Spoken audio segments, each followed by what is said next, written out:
दोस्तों, आमतौर पर जब भी कोई अपराध होता है, हम न्याय की उम्मीद लेकर पुलिस के पास जाते हैं। पुलिस ही होती है जो हमारे लिए न्याय की लड़ाई लड़ती है।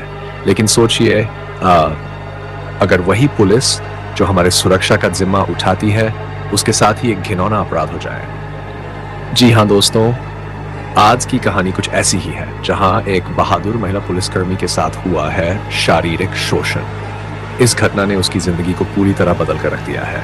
वह पूरी तरह से टूट चुकी है, लेकिन उसकी ये लड़ाई यहीं खत्म नहीं होती। इस कहानी में दर्द है, संघर्ष है और न्याय के लिए लड़ाई है। ये कहानी बेहद दिलचस्प और भावनात्मक होने वाली है, तो इसे अंत तक जरूर देखें। इस स्क्रिप्ट की शुरुआत एक महिला पुलिसकर्मी के जीवन और उसके संघर्षों से होती है, जिसमें वह कानून और समाज के प्रति अपनी जिम्मेदारियों को निभाते हुए एक गहरी साजिश का शिकार होती है। उसकी जिंदगी तब पलट जाती है जब एक अज्ञात व्यक्ति उसके साथ दुष्कर्म करता है। ये कहानी उसके उस संघर्ष और प्रेम के इर्द गिर्द घूमती है, जिसमें वह खुद को न्याय दिलाने और अपराधी को सजा दिलाने के लिए समाज और अपने आप से लड़ाई लड़ती है। श्वेता अपने परिवार में इकलौती कमाने वाली है, जो एक मध्यम वर्गीय परिवार से आती है। उसकी माँ राधा, जो हमेशा श्वेता का समर्थन करती है, और उसका छोटा भाई करण उसकी ताकत का स्रोत है। श्वेता का जीवन बाहर से जितना मजबूत और व्यवस्थित लगता है, उतना ही निजी जीवन में वह अकेलापन महसूस करती है। उसकी व्यस्तता के कारण उसका प्रेमी राहुल के साथ संबंध में दूरियां आने लगी हैं, लेकिन राहुल अब भी श्वेता से बहुत प्यार करता है और उसके लिए कुछ भी करने को तैयार है। श्वेता जिस केस की जांच कर रही थी, वह एक अंतर्राष्ट्रीय ड्रग सिंडिकेट से जुड़ा हुआ था। इस माफिया का सरगना नवीन वर्मा था, जो एक निशंस और शातिर अपराधी के रूप में जाना जाता था। उसके गिरोह ने न सिर्फ देश के भीतर ड्रग तस्करी का जाल बिछा रखा था, बल्कि मानव तस्करी और हथियारों की अवैध बिक्री जैसे खतरनाक कारोबार में भी शामिल थे। माफिया का नेटवर्क इतना बड़ा था कि पुलिस और न्याय व्यवस्था में भी उनके समर्थक बैठे हुए थे, जो उनके खिलाफ होने वाली हर कार्रवाई को रोकने का काम करते थे। श्वेता ने इस नेटवर्क के खिलाफ कुछ महत्वपूर्ण सबूत हासिल किए थे, जिसने गिरोह की कमर तोड़ने का काम किया। कुछ महीनों से श्वेता ने अपने टीम के साथ गुप्त रूप से गिरोह के खिलाफ जांच शुरू कर दी थी।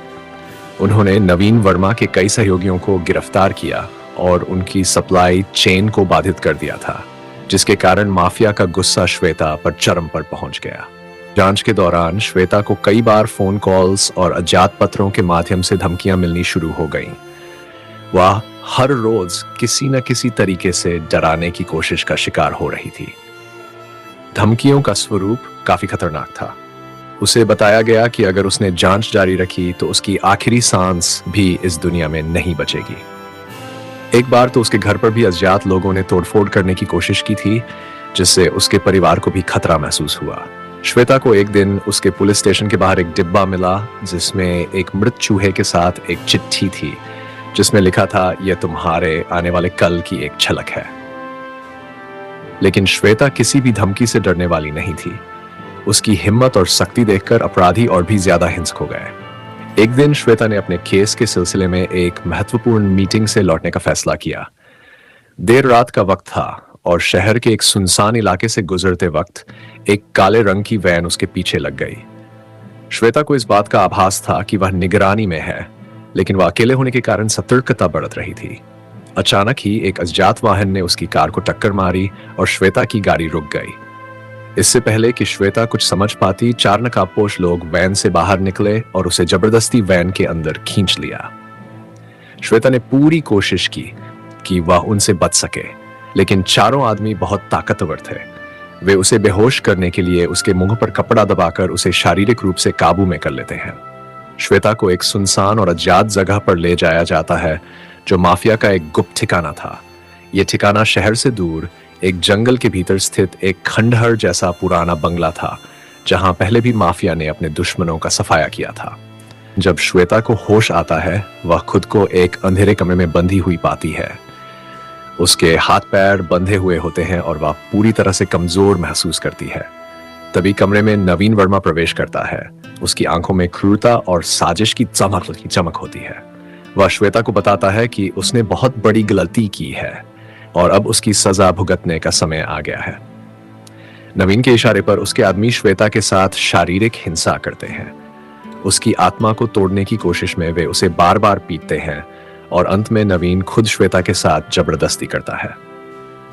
यह सीन दर्शाता है कि किस तरह से एक सशक्त और बहादुर पुलिसकर्मी भी ऐसी स्थिति में लाचार और बेबस हो सकती है, लेकिन श्वेता की आंखों में अभी भी डर की जगह गुस्सा था। उसकी हिम्मत को नवीन तोड़ नहीं पाया था। यह घिनौना कृत्य करने के बाद नवीन श्वेता को धमकी देता है कि अगर उसने पुलिस या किसी और को इस घटना के बारे में बताया तो उसकी माँ और भाई को भी यही भुगतना पड़ेगा। वह कहता है, अगर तुमने अपनी आवाज उठाई तो तुम्हारा पूरा परिवार मुझसे बच नहीं पाएगा। इस शहर के हर कोने में मेरे आदमी हैं, तुम्हारे हर कदम पर मेरी नजर रहेगी। नवीन की ये धमकियां श्वेता को अंदर से हिला देती हैं, लेकिन वह अपने डर से ऊपर उठने का फैसला करती है। वह बेहोशी और दर्द में पड़ी होती है, लेकिन उसका दिल और दिमाग अभी भी मजबूत होते हैं। जैसे ही नवीन और उसके आदमी उसे छोड़कर चले जाते हैं, श्वेता खुद को किसी तरह छुड़ाने की कोशिश करती है। वह घंटों की मशक्कत के बाद अपने बंधनों से मुक्त हो पाती है और किसी तरह से उस जगह से भाग निकलती है। उसके शरीर पर घाव होते हैं। श्वेता के साथ हुए दर्दनाक शारीरिक और मानसिक उत्पीड़न के बाद उसकी जिंदगी एक ऐसे मोड़ पर आ जाती है जहां से उभरना किसी भी इंसान के लिए बेहद कठिन होता है। एक मजबूत और निडर पुलिसकर्मी होने के बावजूद इस भयावह घटना के बाद श्वेता की आत्मा और मानसिक स्थिति पूरी तरह टूट चुकी होती है। अपहरण और दुष्कर्म के बाद श्वेता का शारीरिक घाव तो धीरे धीरे भरने लगता है, लेकिन उसके मानसिक और भावनात्मक घाव गहरे होते जाते हैं। वह अस्पताल से बाहर आती है, लेकिन अंदर से खुद को टूटता हुआ महसूस करती है। उसकी आत्मा पर जो जख्म लगे थे वे बार बार उसे उस दर्दनाक रात की याद दिलाते रहते हैं। श्वेता कई बार खुद को अकेला महसूस करती है और हर रोज बुरे सपनों का शिकार होती है। उसे लगता है कि जो उसके साथ हुआ उसकी वजह से उसका आत्मसम्मान खत्म हो गया है। इस घटना ने उसकी जिंदगी को एक ऐसा मोड़ दे दिया था जहां से वापस लौटना मुश्किल था। उसने खुद को इस अपराध के लिए दोषी मानना शुरू कर दिया। कई बार उसके मन में यह विचार आता कि उसने खुद ही ऐसी स्थिति पैदा की जो उसकी इस हालत की वजह बनी। इसके साथ ही उसके पुलिस विभाग में कुछ लोग उसे कमजोर और बेबस समझने लगे। ये भावनात्मक पीड़ा उसे अंदर से खोखला करने लगी थी। लेकिन श्वेता ने कभी हार मानने का फैसला नहीं किया, क्योंकि उसके अंदर की पुलिसकर्मी अब भी जागरूक थी। उसे पता था कि वह अकेले इस लड़ाई को नहीं लड़ सकती, लेकिन उसके साथ कुछ ऐसे लोग भी थे जो उसकी इस मुश्किल घड़ी में उसके साथ खड़े थे।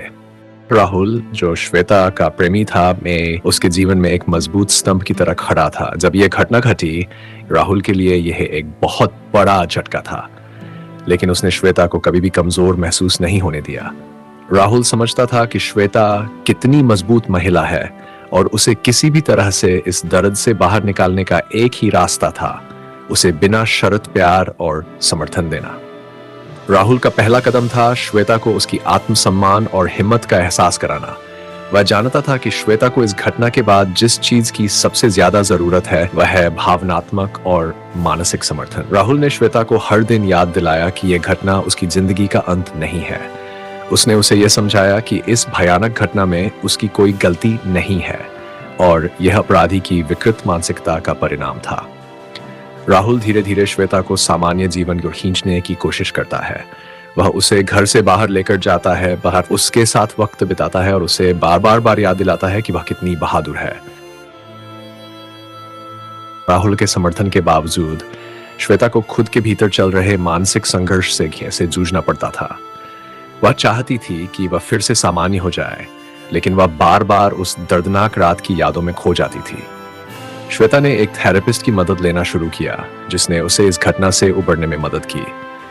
थेरेपिस्ट ने उसे यह समझाया कि वह एक विक्टिम नहीं बल्कि सर्वाइवर है।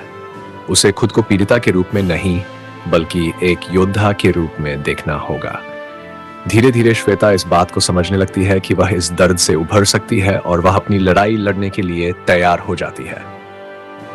थेरेपी के साथ साथ श्वेता ने अपनी शारीरिक और मानसिक मजबूती को फिर से पाने के लिए ध्यान और योग का सहारा लिया। उसने अपनी दिनचर्या में वापस लौटने की कोशिश की, धीरे धीरे अपने काम पर वापस जाने का फैसला किया। श्वेता ने ठान लिया था कि वह न सिर्फ अपने लिए बल्कि उन सभी महिलाओं के लिए लड़ेगी जो इस तरह की घटना का शिकार हुई है। अब श्वेता का अगला लक्ष्य था अपने अपराधी को सजा दिलाना। वह पूरी तरह से इस बात के लिए तैयार हो चुकी थी कि नवीन वर्मा और उसके गिरोह को कानून के शिकंजे में लाया जाए। उसने अपनी जांच को फिर से सक्रिय किया और इस बार वह अधिक सावधानी और दृढ़ता से काम कर रही थी। श्वेता और उसकी टीम ने कई महीनों की मेहनत और योजना के बाद नवीन वर्मा के ठिकाने का पता लगाया। इस दौरान श्वेता ने गुप्त रूप से माफिया के नेटवर्क में घुसपैठ कर ली थी। उसके सहयोगियों ने नवीन के करीबी लोगों पर नजर रखना शुरू किया और आखिरकार वे एक महत्वपूर्ण सुराग तक पहुंच गए। नवीन वर्मा एक बहुत ही चालाक और शातिर अपराधी था, लेकिन श्वेता के पास अब पर्याप्त सबूत थे कि वह उसे अदालत में घसीट सके। एक रात जब नवीन अपने कुछ खास लोगों के साथ एक बैठक करने जा रहा था, तभी श्वेता ने उसकी गाड़ी का पीछा किया। पुलिस ने उस स्थान को चारों ओर से घेर लिया और नवीन को रंगे हाथों गिरफ्तार कर लिया। नवीन वर्मा को गिरफ्तार करने के बाद भी कहानी में सस्पेंस खत्म नहीं होता। श्वेता को इस बात का डर था कि अदालत में मामला कमजोर पड़ सकता है क्योंकि माफिया का दबाव और राजनीतिक दखल था। लेकिन श्वेता ने कभी हार नहीं मानी। उसने अपने केस को इतनी मजबूत तरीके से प्रस्तुत किया कि नवीन को बचने का कोई रास्ता नहीं मिला। अदालत में सुनवाई के दौरान नवीन ने श्वेता को फिर से धमकाने की कोशिश की, लेकिन इस बार श्वेता बिल्कुल निडर थी। उसने अदालत के सामने पूरी घटना का वर्णन किया और सबूतों के साथ नवीन के खिलाफ आरोप सिद्ध किए। अंततः अदालत ने नवीन को कड़ी सजा सुनाई। इस जीत के साथ श्वेता को न केवल न्याय मिला, बल्कि उसने साबित कर दिया कि अपराधी चाहे कितना भी ताकतवर क्यों न हो, अगर पीड़िता में साहस और हिम्मत हो तो न्याय जरूर मिलता है। पर श्वेता ने न केवल अपने अपराधी को सजा दिलाई, बल्कि उसने खुद को भी फिर से ढूंढा। राहुल के साथ उसका रिश्ता और भी गहरा हो गया। अब वह एक मजबूत और समझदार इंसान थी, जिसने अपने दर्द और कठिनाइयों से उभरकर खुद को नया जीवन दिया था। श्वेता ने अपनी जिंदगी को फिर से शुरू किया और एक नई ऊर्जा के साथ पुलिस फोर्स में अपनी ड्यूटी निभाने लगी।